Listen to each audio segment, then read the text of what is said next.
látom, ahogy ott állsz a szélben. A kabátod rossz cipzárjával küzdesz éppen.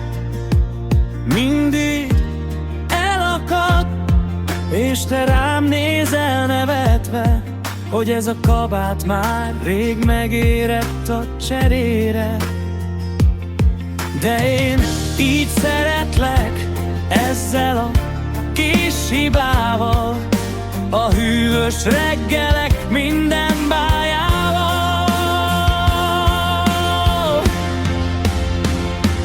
Éva, te vagy a napfény a Tisza partján, veled minden perc egy édes kalandtán. A szívünk együtt dobban a csendes éjszakában, s te vagy az otthon minden porcikámban. A konyhában állunk, lisztfelhő száll az égbe. Ma is sok palacsinta kerül a tányérra végre. Túros, lekváros, vagy csak simán cukros, a kötényed sarka megint kicsit kormos. De az íze édesebb, mint bármi ezen a földön. Ez az a pillanat, miért a szívem örökké örüljön.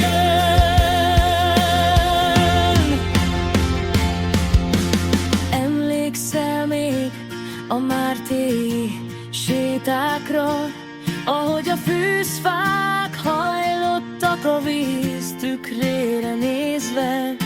A holták partján kéz a kézben jártunk, ott azon a stégen egy egész világot vártunk. A csendben csak a lépteink zaja hallatszunk, s a lelkünk ott Mártéron végleg összeforrott. Éva, te vagy a napfény a Tisza partján, veled minden perc egy édes kalandtán. A szívünk együtt dobban a csendes éjszakában,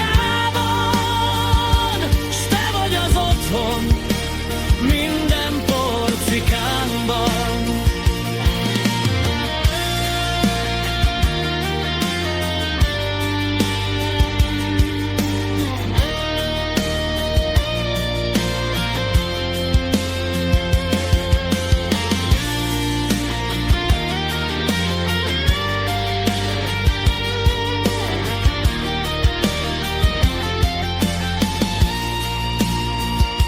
Maradjunk így, a cipzár hadd rángasson, a palacsinta illata a házban maradjon. Márté pedig vár ránk, ha leszáll az est.